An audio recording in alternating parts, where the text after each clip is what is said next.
আগে একজনে চাইলে ফেরেশতা নিয়ে আসতে পারত সাহায্যের জন্য, আর এটার প্রমাণ কিতাবে আছে। একজন আল্লাহর কাছে চাইতে দেরি, চতুর্থ আকাশ থেকে ফেরেশতা আসতে দেরি হয়। শুধু 3 আওয়াজে চলে আসছে। কয়টা আওয়াজ দিছে? প্রথম একটা আওয়াজ দিছে ইয়া মুগিস আগিসনি, তো ফেরেশতা চতুর্থ আকাশ থেকে নির্বাচিত হয়েছে। দ্বিতীয়বার যখন আওয়াজ দিছে ইয়া মুগিস আগিসনি, তো 4 আকাশ অতিক্রম করে ফেলছে। তৃতীয় আওয়াজ যখন দিছে ইয়া মুগিস আগিসনি, হে মুগিস আমাকে সাহায্য করেন, তো তৃতীয় আকাশে তৃতীয় আওয়াজে জমিনে পারাইখা তার দুশ্মনকে জাহান্নামে পৌঁছায় দিয়েছে। তারপরে অপেক্ষা করছে এই লোকটা মাথা কবে উঠাবে। মানুষের যোগ্যতা যেটার উপরে লাগে ওটাই চমকদার হয়ে যায়। চমকদার বুঝেন? ওটা আকর্ষণের পাত্র হয়। মানুষের যোগ্যতা যখন কাঠের উপরে লাগে তো ফার্নিচার রূপ নেয়, ওটা আকর্ষণের পাত্র হয়। লোহার উপরে লাগো, যেটার উপরেই লাগো, মানুষের চিন্তা যোগ্যতা যেটার উপরে লাগে। আপনি যদি বলেন আমি পরশ পাথর দেখি নাই, তাহলে আপনি বলতে পারেন যে দেখছি, মানুষের যোগ্যতাই পরশ পাথর। যেটার উপরে লাগে ওটাই আকর্ষণের পাত্র হয়। দেখেন ঘরে যে ইদানিং টাইলস লাগতেছে, এগুলো সব মাটি। কি টাইলস কি মাটির থেকে তৈরি হয় না? কিন্তু মানুষের যোগ্যতা লাগছে তো আকর্ষণের পাত্র হয়ে গেছে। পাঙ্খা ঘুরতেছে, এটাও লোহা। এসি চলতেছে, ওটা লোহার প্লাস্টিক। মানুষের যোগ্যতা যেখানে লাগে ওটা আকর্ষণের পাত্র হয়। এত যোগ্যতা মানুষকে কেন দিলেন? কসম খোদার, আমাদের বুঝতে ভুল হয়েছে, কিন্তু নবীদের বুঝাইতে ভুল হয় নাই। মুহাম্মদুর রাসূলুল্লাহ সাল্লাল্লাহু আলাইহি ওয়াসাল্লাম আয়েশা এটাই বুঝাইছিলেন যে মানুষ তুমি বড় যোগ্যতা সম্পূর্ণ। মানুষের ভিতরে বিশেষ করে মুসলমানের যোগ্যতার বড় ভ্যালু। একটা দেখাই তাইলে হয়তো বুঝে আসবে। দৃষ্টি শক্তি আমাদের একটা যোগ্যতা, ঠিক না? আমরা চোখে দেখি, ঠিক না? কিন্তু দেখাটা যদি ঠিক হয়, একটা উদাহরণ দিই। আপনি বাইতুল্লাহ গেলেন না, মক্কায় গেলেন না, অ্যাবিলিটি নাই, কোত্থেকে যাবেন? হজ উমরাও করলেন না, কিন্তু মনে আশা রয়ে গেল যে আমি হজ উমরা করতে পারলাম না। কিন্তু আপনি হজ উমরার সওয়াব কামাইতে পারেন না? পারেন না। কি দিয়া? মা বাবাকে যদি সদয় দৃষ্টিতে দেখলেন তো এক কবুল হজের সওয়াব। তাহলে মনে করেন আপনার দৃষ্টির ভ্যালু কত। এটা তো একটা যোগ্যতা। সঠিক জায়গায় কাজে লাগাইলে এটার দাম কতটুকু হয়, এটার দাম কতটুকু হয়। একটা দেখাইলাম, এরকম আরো দেখানো যায়। আরো দেখানো যায় যে মানুষের যোগ্যতার ভ্যালু কত। আজকে আমাদের যোগ্যতা সঠিক জায়গায় লাগতেছে না। যেখানে লাগানো দরকার ছিল ওইখানে লাগে না, যেখানে লাগানোর দরকার ছিল না ওইখানে লাগতেছে। বিশেষ করে উম্মতে মুহাম্মাদি, মুহাম্মদুর রাসূলুল্লাহ সাল্লাল্লাহু আলাইহি ওয়াসাল্লামের উম্মত। আপনি আর আমি সিলেক্টেড। মুসলমানের ঘরে আসার ব্যাপারও আমরা আল্লাহর পক্ষ থেকে নির্বাচিত, পছন্দনীয়। আল্লাহ আমাদেরকে পছন্দ করে মুসলমানের ঘরে পাঠাইছেন।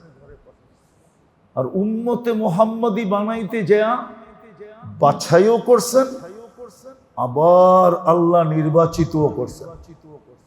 বাছাই আগে, নির্বাচন পরে বাছাই। বাছাই করে উম্মতে মুহাম্মাদি বানাইছেন। আজকে আমাদের যোগ্যতা সঠিক জায়গায় লাগতেছে না, যেইখানে লাগানোর দরকার ছিল। বিশেষ করে উম্মতে মুহাম্মদ সাল্লাল্লাহু আলাইহি ওয়াসাল্লাম। এই জন্য আল্লাহর রাসূল এসে সাহাবায়ে কেরামের যোগ্যতাকে সঠিক জায়গায় লাগানোর জন্য জায়গাগুলো আগে চিহ্নিত করছেন, তারপরে সবার যোগ্যতা সঠিক জায়গায় লাগাইছেন। সঠিক জায়গায় লাগাইলেই মেরে দোস্ত আজকে বস্তু দামি, আজকে দুনিয়া আমাদের চোখে দামি, বস্তু দামি। আজকে মানুষ আমি দামি না, আমার সামনে আমার চোখের সামনে দুনিয়া দামি, দুনিয়ার বস্তু দামি, দামি দামি না। কারণ এটাই, ওই যে বললাম না, যোগ্যতা কোথায় লাগাইতে হবে, কোথায় লাগাইতেছে।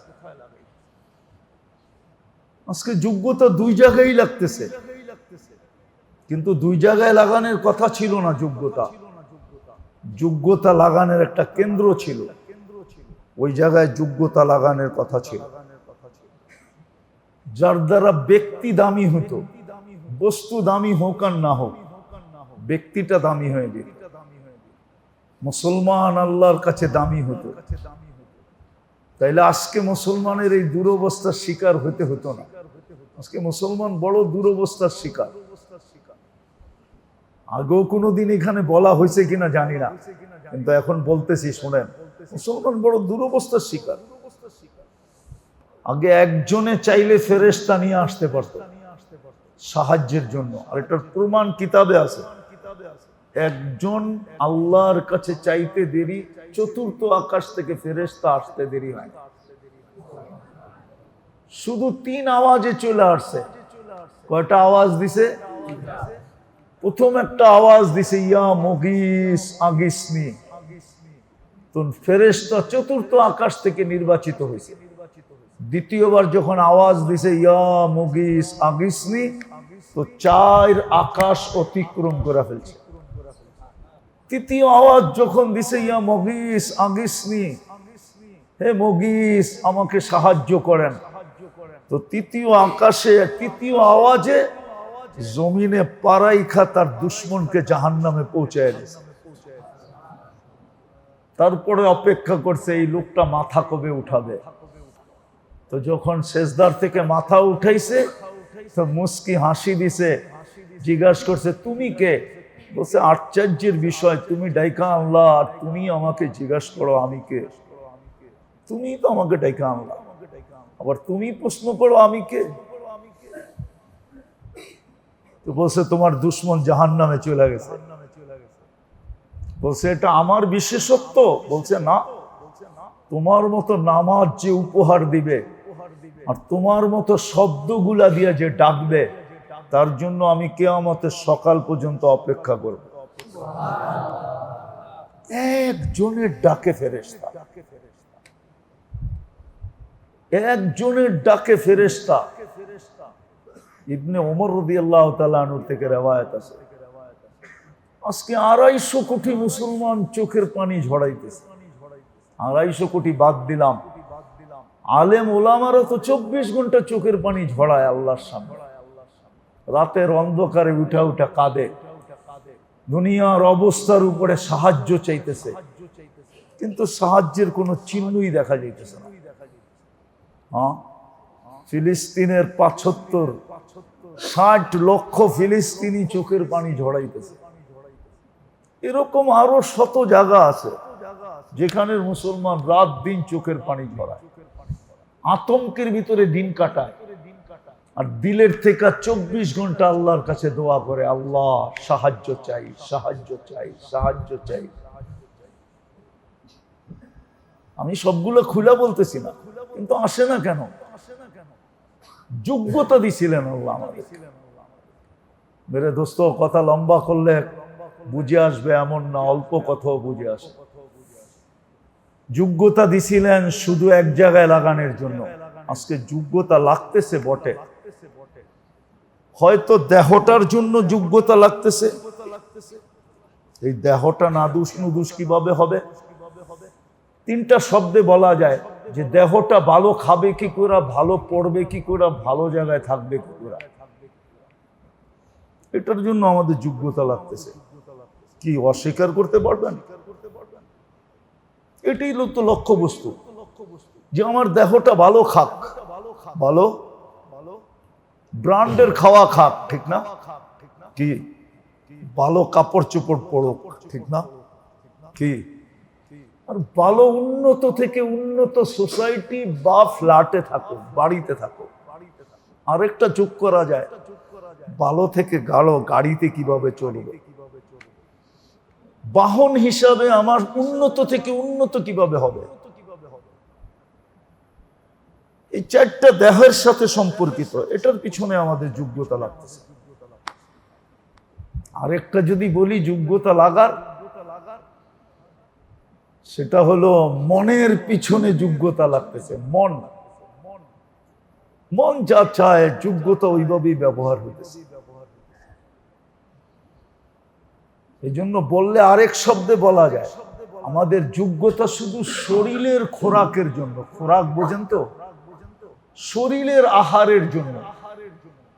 আর আমাদের যোগ্যতা ব্যয় হইতেছে মনের আহারের জন্য। মন, শরীরের আহার হলো দুনিয়ার সমস্ত উন্নত উন্নত জিনিস, এটা শরীরের আহার। শরীর এটাই পছন্দ করে। আর মন, মনের আহার হলো গুনাহ। যা আল্লাহ আল্লাহর রাসূল নিষেধ করছে ওইটা করা, নিষিদ্ধকৃত জিনিস করা, এটা হলো মনের আহার। মন এটাতে খুশ, মন এটাতে কি, মন এটাতে, মন এটাতে খুশি, মন এটাতে খুশি, মন এটাতে ফুর্তি, ফুর্তিতে আছে। মন এটার দ্বারা এনজয় করে, মন এটার দ্বারা খুশি হয়। যেটাকে উর্দুতে বলে মন এটার দ্বারা লজ্জত পায়, মজা পায়, স্বাদ পায়। গুনার দ্বারা মন স্বাদ পায়। আজকে আমাদের যোগ্যতা এই দুটার পিছিয়ে লাগতেছে, দেহ আর মন। কিন্তু যোগ্যতা আল্লাহ এই জন্য উম্মতে মুহাম্মদীকে দিছিলেন না। আমাদেরকে যে যোগ্যতা দিছেন এটার জন্য না, বাকি দুনিয়াকে যোগ্যতা দিছেন দুনিয়া সাজানোর জন্য। এটা আমি বিশ্বাস করি, আর এটাই বাস্তব। কোরআন হাদিস এটাই বলবে। মুসলমান ব্যতীত যাদেরকে আল্লাহ যোগ্যতা দিছে ওদেরকে দুনিয়া সাজানোর জন্যই দিছে। যেমন একটা কথা বললে বলা যায়, অন্ধ ব্যক্তির হাতে লাঠি, এটা শোভা পায়, কেননা ও লাঠি দিয়েই চলে। ও লাঠি ব্যতীত চলতে পারে না, চলতে গেলে ও বিপদের সম্মুখীন হবে। বিদায় ওর হাতে লাঠি, এটাই শোভনীয়। বাকি দুনিয়ার জন্য দুনিয়া দিছে, এটা অশোভনীয় কোনো জিনিস না, এটাই সঠিক। আর কোরআন এদিকে ইঙ্গিত দিছে, তামাত্তাউ কালিলান ফাইন্নাকুম মুজরিমুন, তোমাদেরকে এইখানেই দেওয়া হলো। হাদিসও এটাই বলছে, জান্নাতুল কাফের আর দুনিয়া জান্নাতুল কাফের। সারা দুনিয়াকে আল্লাহ দুনিয়ায় দিছে। ওদের যোগ্যতা দুনিয়ার পিছনেই লাগবে, আর কোথাও লাগবে না। ওরা দুনিয়ার পিছে লাগাবে, এটাই বাস্তব। কিন্তু হ্যাঁ, এটা একটা সত্য, মুসলমান যখন যোগ্যতাকে সঠিক জায়গায় লাগাবে তো দুনিয়ার বস্তু দ্বারা মুসলমান সবচেয়ে বেশি উপকৃত হবে। প্রমাণ দিব, আপনারা গুগলে সার্চ দিয়া দেখেন, দুনিয়ার সবচেয়ে দামি গাড়ি মুসলমান ব্যবহার করে। বিশ্বাস হয় না আপনাদের? না মনে হয় না। হয় না? না আসে, হয়। আরে বিশ্বাস হয়? হ্যাঁ, 24 ক্যারেট সোনায় মোড়ানো গাড়ি কে ব্যবহার করে? কে? দুবার প্রিন্স ব্যবহার করে। সে মুসলমান, সে তো নিজেকে কাফের বলে না, সে বলে আমি মুসলমান। তাকে জিজ্ঞেস করবেন, সে বলবে আমি মুসলমান, আসলে সে মুসলমান। এটাও আল্লাহর নিয়ম। হ্যাঁ, দুনিয়ার সবচেয়ে দামি গাড়ি মুসলমান ব্যবহার করে। দুনিয়ার দামি প্রসাধনী মুসলমান ব্যবহার করে। আপনি দেখেন বিল গেটসের হাতে রাডু ঘড়ি আছে কিনা, দেখেন আপনি, ওর ঘড়ি পাবেন আপনি, ইন্টারনেটে দেওয়া আছে। এমনকি ওর প্যান্ট শার্টের দাম পর্যন্ত ইন্টারনেটে দেওয়া আছে। আমি মসজিদে বসে বলতেছি, কেউ যদি 300 টাকার উপর, $300 উপরে ওর শার্ট দেখাইতে পারে, আপনি যা গালি দিবেন আমি মাথা পেতা নিব।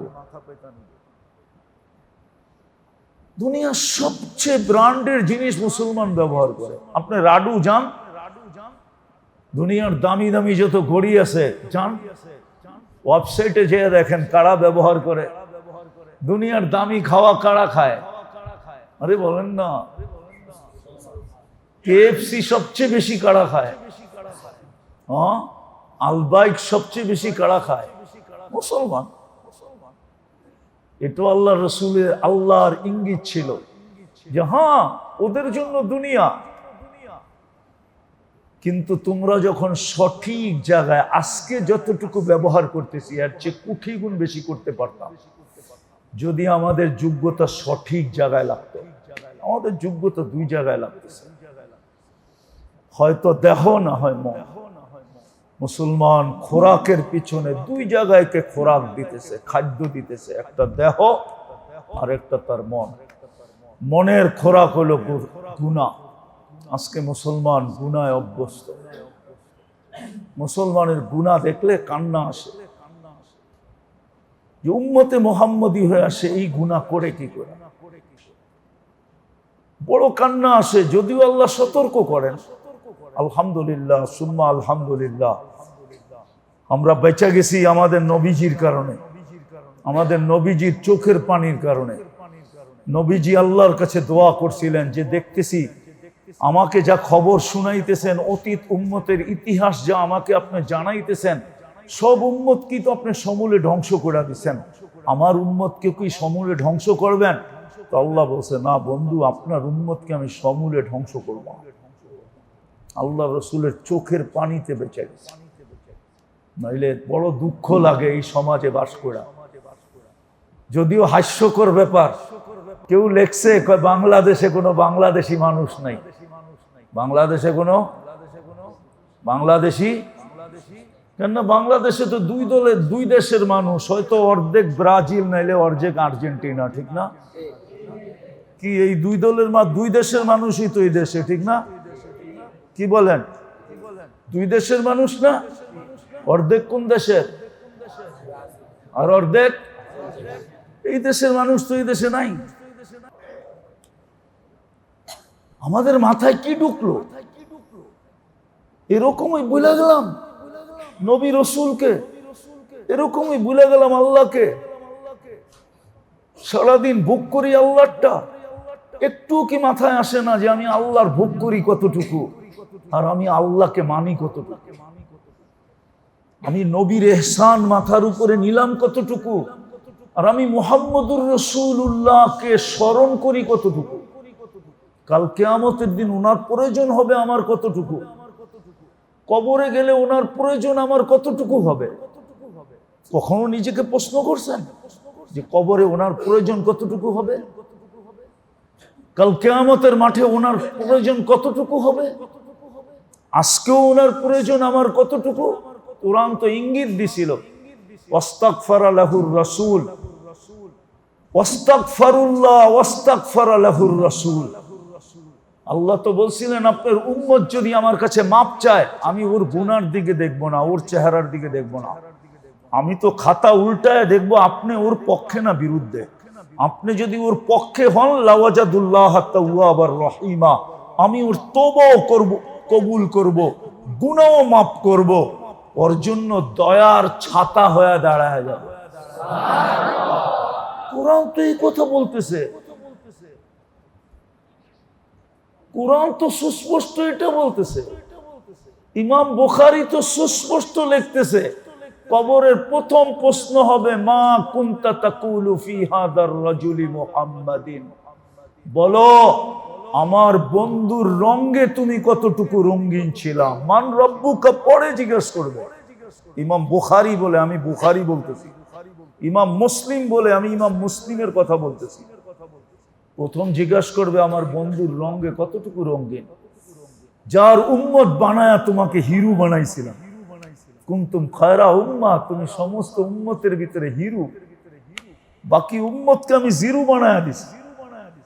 ওই বন্ধুর উম্মত বানায় সুহাদা আলান নাস, তোমাকে কিয়ামতের দিন আমার পক্ষে সাক্ষী হিসাবে আমি নির্ধারণ করছি। আপনি কিয়ামতের দিন আল্লাহর পক্ষে সাক্ষী হিসাবে দাঁড়াবেন। তোমাকে এতটুকু সম্মানিত করছি, সব উম্মত আমাকে ডাকতে ডাকতে গলা শুকায় ফেলছে।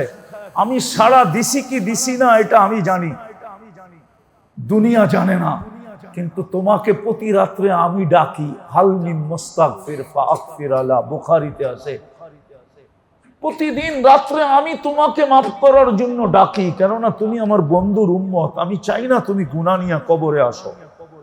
আমি ডেইলি রাত্রে তোমাকে ডাকি মাফ করার জন্য। ওই নবীর উম্মত হওয়ার কারণে প্রতি রাত্রে আপনি আল্লাহর ডাক পাইতেছেন। হন না গুনাহগার, তাতে কি আসে যায়? আল্লাহ তো গুনাহগারকেই প্রতি রাত্রে ডাকে, নেককারকে তো ডাকে না। আল্লাহ তো প্রতি রাত্রে আসামিকে ডাকে, যে আল্লাহর দরবারে আসামি যত বড়ই হোক না কেন, ইল্লা আইয়ুশরিক, যদি শিরক না কইরা থাকে, যত বড় গুনাহ করো। পরিধি কতটুকু এটাও তো হাদিসে আছে, লাউ বালাগাত যুনুবুকা ইনানাস সামা, তোর গুনাহ যদি আকাশের পরিধিকে ভরেও দেয়, আকাশ ভেদ করে উপরে চলে যায়, ফাস্তাগফারতানি, তুই আমার কাছে মাপ চাইলি, গফারতু লাকা, তোর গুনাহ মাফ করে দেব, ওয়ালা উবালি, আমি তাকায় দেখবো না তুই কত গুনাহ করলি। আপনি কার উম্মত হওয়ার কারণে? উম্মতে মুহাম্মদ হওয়ার কারণে।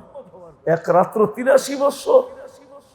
বলুক আপনাদের ইমাম সাহেব কোন উম্মতকে দিছে কিনা, বলুক এই মাদ্রাসার উস্তাদরা ছাত্ররা কোন উম্মতকে আল্লাহ এই সুযোগ দিচ্ছেন কিনা লাইলাতুল কদর। এত বড় মর্যাদা, এক রাত্র 83 বছর।